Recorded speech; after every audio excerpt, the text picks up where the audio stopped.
Throughout the entire movie, every tiny detail will play a role, even the roundabout, even that ball, every detail and everything will matter.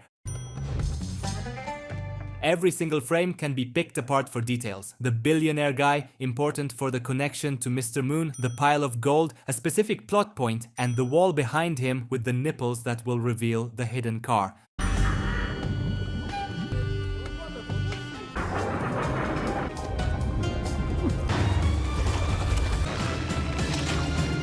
Hello, Miss. Straight up geniuses. All the details shown, like the aquarium, didn't make sense to us at first. How do you get through all that to Suleiman's office? But the screenwriters put a lot of effort into crafting these spy scenes, maintaining a powerful standard of coolness and spectacle. Why didn't you just come through the front door? Where's the fun in that? He loves an entrance. Every dialogue is also an important detail. It's not just a character stance of, we need to do cool stuff, but an important creed that inspired the bad girls. The bad guys themselves follow these beliefs. After all, they rob primarily not for money, but for the thrill, the adrenaline, and the status of being the best thieves in the world. Chekhov's gun for the future wedding scene. Have you been all my life? No! This is events before the first movie. Now we know where they got that very car they were racing in. It will be destroyed, by the way, in the short between parts 1 and 2, which is why Wolf is driving a wreck. Also important is the presence of all that gold. The yellow gold color is associated with the luxurious life of a free thief, while dark blue is associated with the peaceful routine of an ordinary citizen. We did all this for a car? The heist is never really about the loot. It's a power move, baby. The bad guys didn't steal a single gram of gold. This is hugely important, but I'll explain why a bit later. Kitty Cat will reveal it. And we with it, and it's nothing but The girl is holding toys of wolf, tarantula, snake, shark, and for some reason a camel instead of a piranha. Probably shark and piranha are combined into one toy since both are fish. But there's also a small omen here, a cat figure, hinting at new anthropomorphic main characters.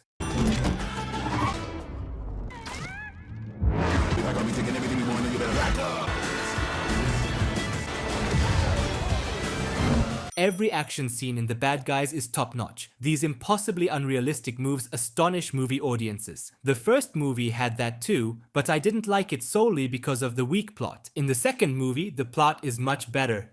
Never driving another car ever again! And now you want to work at a bank?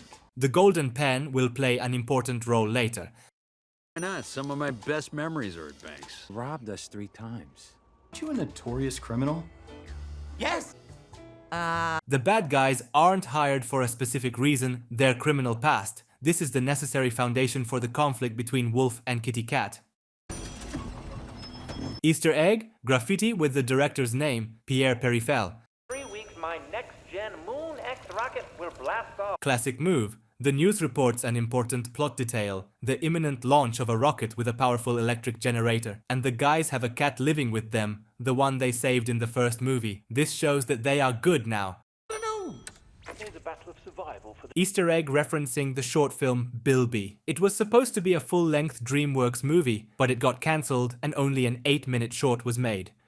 Isn't the sun particularly radiant? You think I got this body by sitting around? Don't wait up for me. It's lucha night. Even Snake's abs play a role. And the info about the no-holds-barred fights is also important. I mean, going good was the hardest thing that I ever did. No one ever knew I was the Crimson Paw. You say you were the Crimson!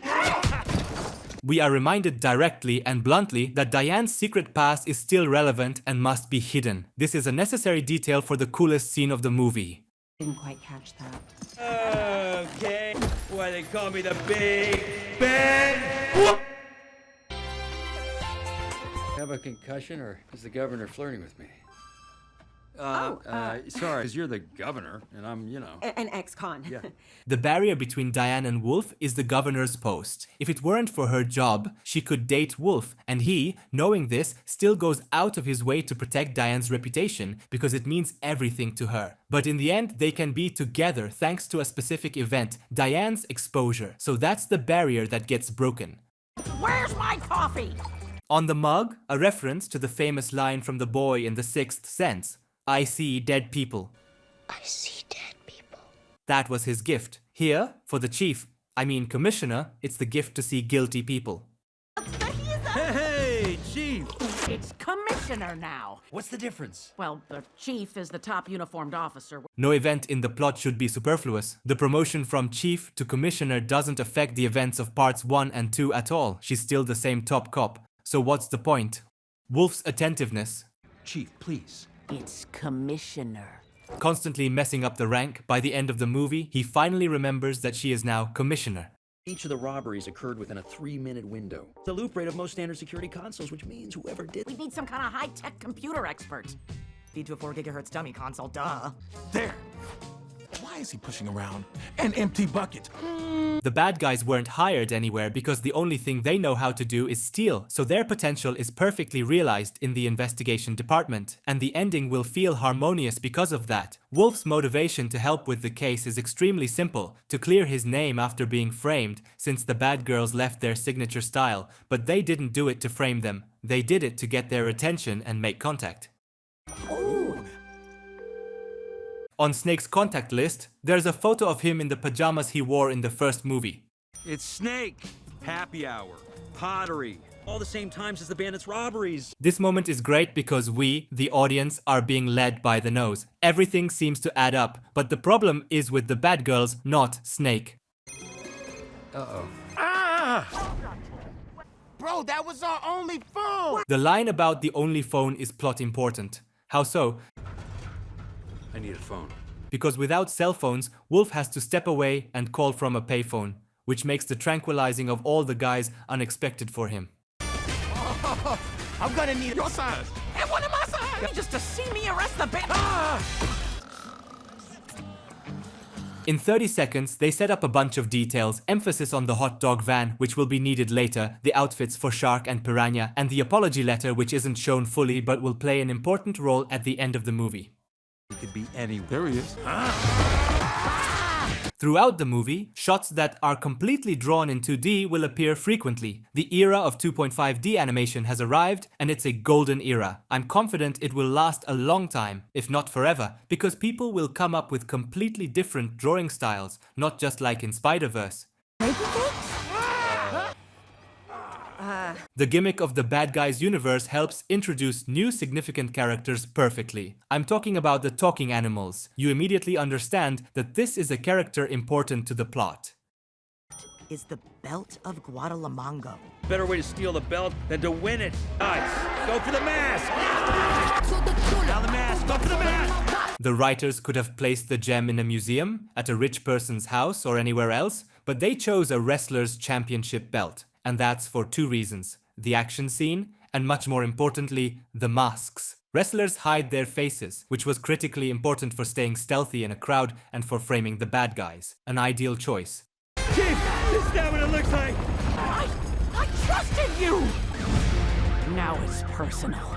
Excellent. It's good when characters are driven by personal motivations, not just work or duty. This reveals the commissioner's character and makes her an important character. How about a mid? Take 2. How about you, Wolf? I'm good, thanks. An inconspicuous detail, the sleeping pills.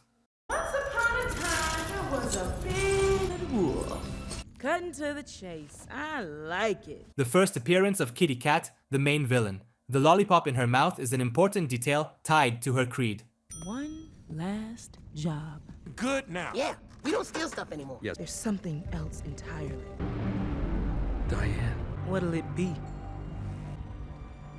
Wonderful. Finally, some precision and clear connections. The concrete reason for working with the girls, information about Diane's past. It's even justified where they got the video. Professor Marmalade gave them that info. The recording itself is also chosen for a reason. This is the exact moment from the flashback in the first movie when Diane talked about turning to the good path. Symbolically, her last heist ends up becoming her exposure. Take me to his cell. Above Professor Marmalade, the biggest poster is about space. This is a subtle hint at the post-credits scene and his backstory from the books. Small spoiler, Mr. Marmalade is not from our planet. Even the alien tattoo on his back hints at this. Right there on Mr. Moon's wrist. Do mission The MoonX logo references the SpaceX logo. They say still got this snaky cakes. Lock picking is like a romance. You gotta start Gentle, playful. cold heart until all those defenses. Are we still talking about the lock? Adult joke. Glasses that identify the people worth talking to. And the people who aren't. Come on. I thank you kindly.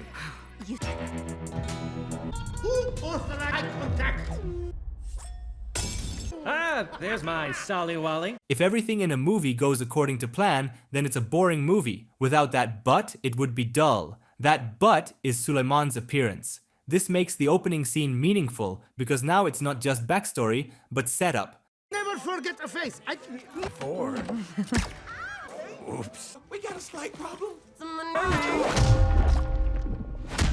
And all the downsides of the operation, Suleiman, the drugged bride, and the knocked out priest, will all play a role in the eventual success. Big bad wolf. In the sanctimonious bonds.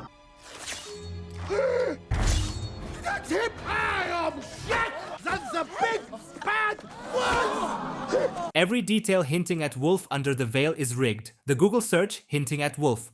First, bait the hook. The light was shown deliberately. The claws and the piranha. Then comes the turn. Something weird is going on. Thing to steal the watch. Who do you think you... The big wolf! The bad guys fooled both the wedding guests and the cinema audience. That's what I call a plan, not Marmalade's plan in the first movie. Game. What sort of sick This is a game of subtle strategy and psychological endurance mastered. Ages 6 and up. What? No! It's literally tic-tac-toe. It's cool that they chose not the cliché chess for the intellectual game, but the children's game Connect 4. Even though Diane beat Marmalade, foreshadowing that he's the fool again. But actually, it's a foreshadowing that he deliberately pretended to lose, because it was part of his plan. Why must you leave forever? Always wanted a nickname. Otherwise, this marshmallow toast would be full of romantic. The campfire scene reveals Pigtail and Susan's future defection. Actually, I've noticed that a campfire often means a union between everyone sitting around it. But Wolf and Kitty Cat are separate, because the leopard won't become their ally. Anyway, you got what you wanted, so, You want the video. Did I ever tell you about my first heist? Lollipop. We had a teacher who used to give the good kids a lollipop and swipe the whole bag. The kids wanted lollipops, they came to me. The first time in my life I felt powerful. The more you steal, the more they respect you. Why would you give that up? What if the bad life was your best life?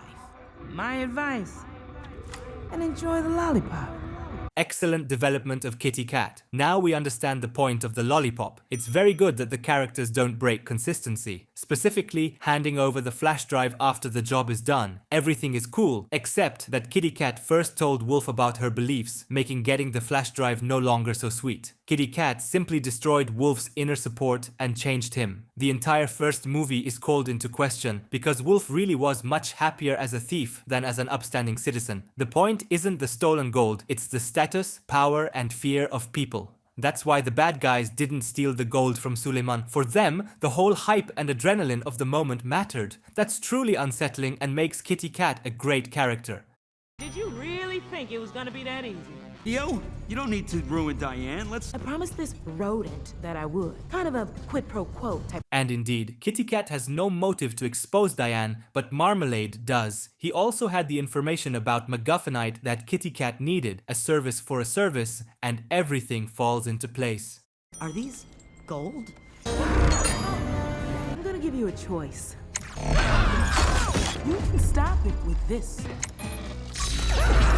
The upload is paired to the magnet. Or leave it on, protect Diane. Oh, such a dilemma.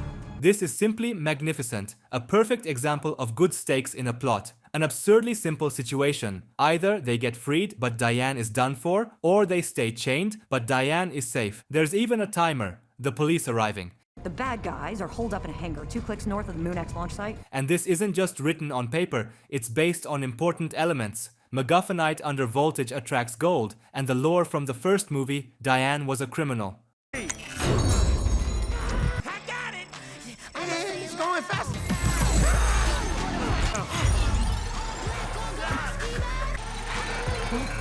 I can't get We're gonna throw the whole thing into the fire.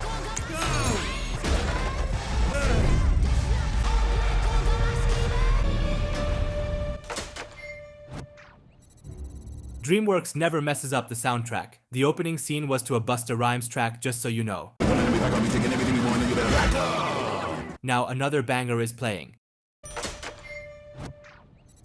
On a hypothetical YouTube, among the suggested videos are shots from other DreamWorks movies. The Wild Robot, Puss in Boots, The Last Wish, that's Shrek, and below that, Trolls. The yellow frame, I think, is How to Train Your Dragon 3, and the one with the moon, I can't figure out what that is. One thing I can say for sure, the moon is way too big.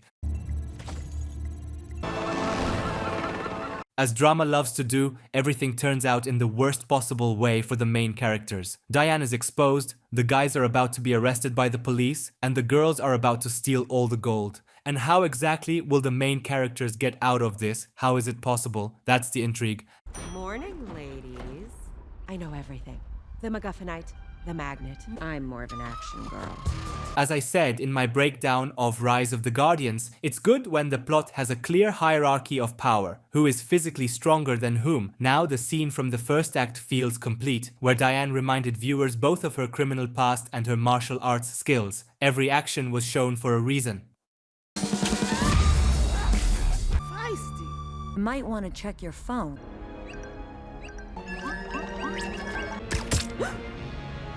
Diane is an unparalleled master. She's stronger than the three of them combined. But there is a second parameter, spiritual strength. If you break a character psychologically, taking away what they're fighting for, then even if they're a god, they won't be able to fight anymore. The bad girls win, not because of the tranquilizer dart, but because of Diane's broken spirit. Chief, I know it looks bad. Symbolic. The guys always aimed not to steal gold, but to be the best thieves. Now, they're sitting with a pile of gold in their hands, and all the glory will go not to them, but to the girls. I tell you about the MacGuffinite. And where's the loot? No, we didn't do this. Okay, let's say hypothetically I believe you. The letter played its role. Chief, I know it looks bad, but if we... Chief, please. It's Commissioner. You got it, Commissioner. Go get him, guys! By the end of the story, Wolf also acknowledges Misty, correctly calling her rank Commissioner.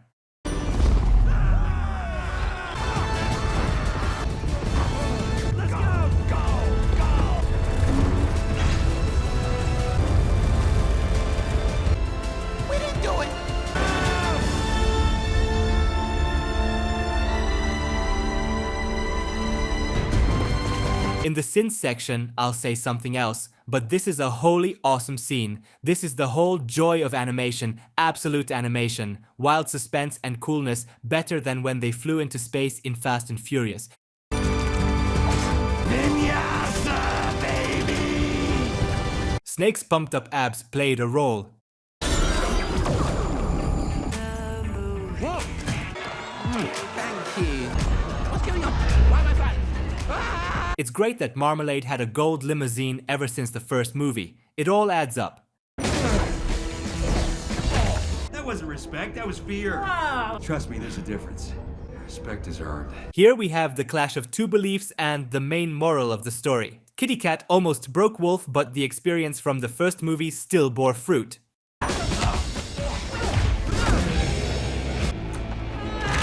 It's not about the action. It's about the distraction. Kitty Cat is stronger than Wolf, that's clear, but Wolf is better in agility and stealth as shown in that scene. I gotta ask. Yes, ma'am. Hey! Alright, I see you. And that played a key role in the final battle. We tried to stop her from posting. Diane and Wolf's relationship reached a new level. They always loved each other, but there was a barrier in the form of serving the law. Now it's gone, and they can love openly.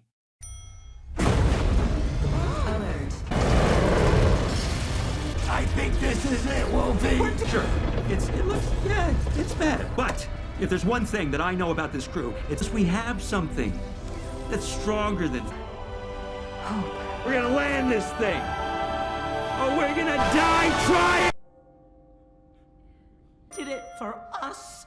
For the glory, they did it for us. Are you gonna tell us what this is all about? Yeah. Identified as ideal candidates for a brand new ultra-elite unit of secret ops. You're gonna be secret agents. An ideal ending. The whole plot led to clearing their reputation because they truly saved the world. Everyone believes they are dead, and after such a fake out, the bad guys will realize their potential as special agents. Everything fits seamlessly, no questions left. Except one, what happened to Professor Marmalade?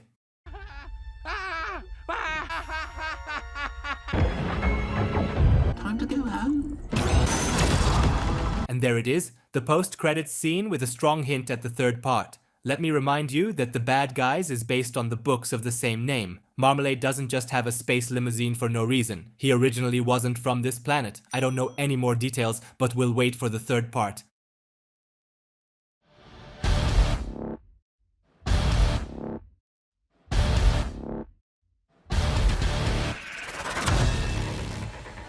We're gonna land this thing!